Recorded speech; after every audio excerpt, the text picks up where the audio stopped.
Hello साथियों, भारतीय नागरिक सुरक्षा संहिता 2023 में धारा 11 हम पढ़ने जा रहे हैं। विशेष न्यायिक मजिस्ट्रेट।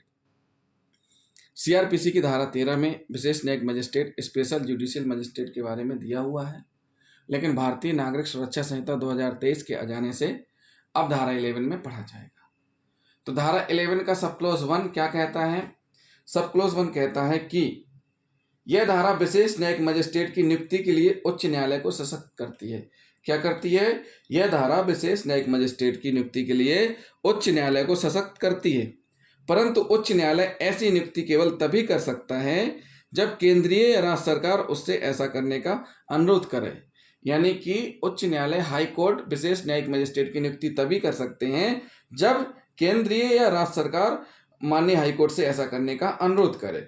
उच्च न्यायालय इस पद पर कोई नई नियुक्ति नहीं करते हैं, कोई नई अलग से नियुक्ति नहीं की जाती है, अपितु वह किसी भी ऐसे व्यक्ति को जो सरकार के अधीन कोई पद धारण करता है, जिसने कोई पद धारण किया है, प्रथम अथवा द्वितीय वर्ग के न्यायिक मजिस्ट्रेट की सभी या कोई शक्ति प्रदत्त करता है, परंतु ऐसी शक्ति वह तभी प्रदत्त कर सकता है जब ऐसे व्यक्ति के पास कोई विधि संबंधी एजुकेशन, क्वालिफिकेशन, अनुभव हो। ऐसे मजिस्ट्रेट को विशेष न्यायिक मजिस्ट्रेट के रूप में उच्च न्यायालय के द्वारा नियुक्त किया जाता है।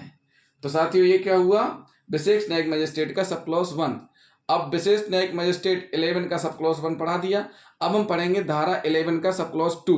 धारा 11 का सब क्लॉज 2 क्या कहता है कि ऐसे मजिस्ट्रेट जो विशेष न्यायिक मजिस्ट्रेट हैं, जिनकी नियुक्ति उच्च न्यायालय के द्वारा की जा रही है, ऐसे मजिस्ट्रेट एक समय में केवल 1 वर्ष तक के लिए नियुक्त किए जा सकते हैं। कितने समय के लिए? 1 वर्ष में केवल एक समय के लिए। एक समय में केवल 1 वर्ष तक के लिए नियुक्त किए जा सकते हैं। अब पढ़ेंगे धारा 12, जो कि सीआरपीसी की धारा 14 में है।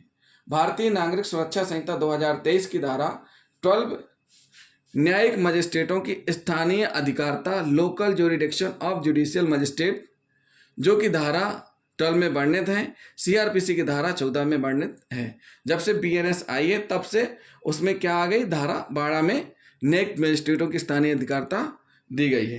तो सबसे पहले हम पढ़ेंगे न्यायिक मजिस्ट्रेटों की स्थानीय अधिकारिता के बारे में। उच्च न्यायालय के नियंत्रण के अधीन रहते हुए मुख्य न्यायिक मजिस्ट्रेट समय समय पर उन क्षेत्रों की स्थानीय सीमाएं पर निश्चित कर सकेंगे जिनके भीतर धारा 9 या धारा 11 के अधीन नियुक्त मजिस्ट्रेट उन सभी शक्तियों या उनमें किन्हीं का प्रयोग कर सकेंगे जो इस संहिता के अधीन है। इसमें क्या कहा है कि उच्च न्यायालय के अधीन रहते हुए कौन? मुख्य न्यायिक मजिस्ट्रेट। उच्च न्यायालय के अधीन रहते हुए मुख्य न्यायिक मजिस्ट्रेट को उच्च न्यायालय के नियंत्रण के अधीन रहते हुए क्या कर सकते हैं? धारा 9 और धारा 11 के अधीन नियुक्त मजिस्ट्रेट उन सभी शक्तियों को किन्हीं का प्रयोग कर सकेंगे, और साथ ही साथ मुख्य न्यायिक मजिस्ट्रेट समय समय पर उन क्षेत्रों की स्थानीय सीमाएं पर निश्चित कर सकते हैं। कौन? सीजीएम। सीजीएम को पावर रहता है, लेकिन किसके नियंत्रण के अधीन? उच्च न्यायालय के नियंत्रण के अधीन। धारा 12 का सब क्लॉज 2 क्या कह रहा है? ऐसे पर निश्चय द्वारा जैसा उपबंधित है उसके सिवाय प्रत्येक ऐसे मजिस्ट्रेट की अधिकारिता और शक्तियों का विस्तार जिले में सर्वत्र होगा। धारा 2 क्या कह रहा है कि मजिस्ट्रेटों की अधिकारिता और शक्तियों का विस्तार जिले में सर्वत्र करती है, परंतु परिनिश्चित के अधीन जिनमें की मुख्य न्यायिक मजिस्ट्रेट ने उसे अन्यथा सीमित कर दिया हो। अब धारा 3 क्या कहती है? धारा 3 कहती है किसकी? धारा 12 की सब क्लोज 3, जहां धारा 9 या धारा 9 के अधीन नियुक्त किसी मजिस्ट्रेट की स्थानीय अधिकारिता का विस्तार किसी उस जिले के जिसमें वह मामूली तौर पर न्यायालय की बैठकें करता है बाहर किसी क्षेत्र तक है, वहां इस संहिता में सेशन न्यायालय मुख्य न्यायिक मजिस्ट्रेट के प्रति किसी निर्देश का ऐसे मजिस्ट्रेट के संबंध में जब तक कि संदर्भ में अन्यथा अपेक्षित न हो, यह अर्थ लगाया जाएगा कि वह अपनी स्थानीय अधिकारिता के भीतर संपूर्ण क्षेत्र में उक्त जिला के संबंध में अधिकारिता का प्रयोग करने वाले स्थायी स्थिति सेशन न्यायालय का मुख्य न्यायिक मजिस्ट्रेट के प्रति निर्देश है। तो साथियों, ये क्या हुआ? धारा 12 न्यायिक मजिस्ट्रेटों की स्थानीय अधिकारिता, जिसमें स्पष्ट किया गया है इस धारा में कि यह धारा मुख्य न्यायिक मजिस्ट्रेट को उच्च न्यायालय के नियंत्रण के अधीन रखते हुए धारा 9 के अधीन नियुक्त मजिस्ट्रेटों और धारा 11 के अधीन नियुक्त विशेष न्यायिक मजिस्ट्रेटों की स्थानीय अधिकारिता को पर निश्चित करने की शक्ति प्रदान करती है। और साथ ही साथ क्या होता है इसमें, साथ ही साथ ये भी है कि विशेष न्यायिक मजिस्ट्रेट का न्यायालय उस स्थानीय क्षेत्र के भीतर जिसके लिए वह स्थापित किया गया है किसी स्थान पर अपनी बैठक कर सकेगा। तो साथियों ये हुई न्यायिक मजिस्ट्रेटों की स्थानीय अधिकारिता, धारा 12। अब हम पढ़ेंगे क्या, भारतीय नागरिक सुरक्षा संहिता में धारा 13, भारतीय नागरिक सुरक्षा संहिता 2023 की धारा 13, न्यायिक मजिस्ट्रेटों का अधीनस्थ होना, सबऑर्डिनेशन ऑफ जुडिशियल मजिस्ट्रेट, जो कि सीआरपीसी की धारा 15 में वर्णित है। प्रत्येक मुख्य न्यायिक मजिस्ट्रेट सेशन न्यायाधीश के अधीनस्थ होगा और अन्य न्यायिक मजिस्ट्रेट सेशन न्यायाधीश के साधारण नियंत्रण के अधीन रहते हुए मुख्य न्यायिक मजिस्ट्रेट के अधीनस्थ होंगे। क्या कह रहे हैं इसमें कह रहे हैं कि प्रत्येक मुख्य न्यायिक मजिस्ट्रेट सेशन न्यायाधीश के अधीनस्थ होंगे और प्रत्येक न्यायिक मजिस्ट्रेट सेशन न्यायाधीश के साधारण नियंत्रण के अधीन रहते हुए मुख्य न्यायिक मजिस्ट्रेट के अधीनस्थ होंगे। तो सबसे पहले हम आपको इसको रेखाचित्र के माध्यम से समझाएंगे कि हर जिले में एक जिला न्यायालय होता है और हर जिले का, प्रत्येक जिले का एक पीठासीन अधिकारी होते हैं जो कि जिला एवं सत्र न्यायाधीश कहलाते हैं, जो कि एक होते हैं।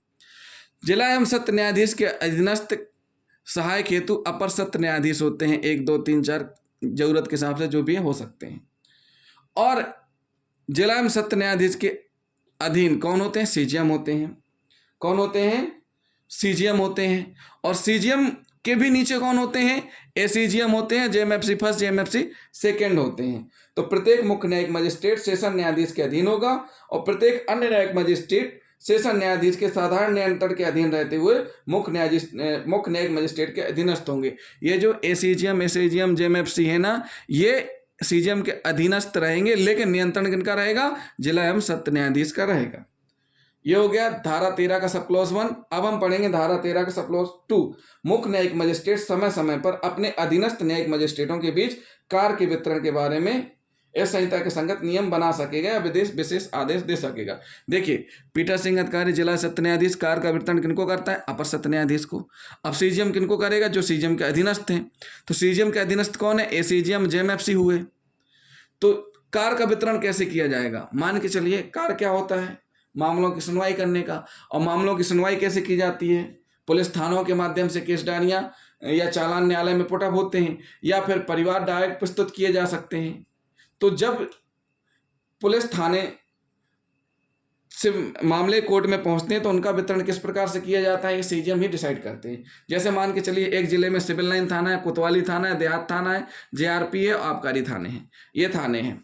अब इन थानों के द्वारा जो कार्रवाई की जा रही है उनको प्रस्तुत किया जाना है न्यायालय में। तो कौन सा थाना किस न्यायालय के समक्ष लगेगा, ये डिसाइडेशन कौन करेगा, सीजीएम करेगा। सीजीएम जो कि एक ऑर्डर करते, आदेशित करते अपने अधीनस्थ जो भी जेएमएफसी हैं कि मान लीजिए उन्होंने कहा कि सिविल लाइन थाने की कार्रवाई सीजीएम हम खुद देखेंगे, बाकी कोतवाली थाना एसीजीएम के पास रहेगा, देहात थाना एसीजीएम के पास रहेगा, जेआरपी जेएमएफसी के पास, आबकारी जेएमएफसी सेकंड के पास रहेगा। यानी कि यहाँ पर जिस संबंधित कार्रवाइयाँ जो भी हो रही हैं, किसी को गिरफ्तार करना या चालान पेश करना जो भी है, वो संबंधित न्यायालय में प्रस्तुत करेंगे। तो ये कहलाता है कार्य का वितरण। तो साथियों ये हुई क्या, विशेष न्यायिक मजिस्ट्रेट, न्यायिक मजिस्ट्रेटों की स्थानीय अधिकारिता, न्यायिक मजिस्ट्रेटों का अधीनस्थ होना। तो साथियों हमने आपको अच्छे से समझाया है धारा 13 न्यायिक मजिस्ट्रेटों का अधीनस्थ होना। तो जिन साथियों ने अभी तक हमारा चैनल सब्सक्राइब नहीं किया है तो हमारे चैनल को सब्सक्राइब कर लें और वीडियो को लाइक और शेयर करना ना भूलें।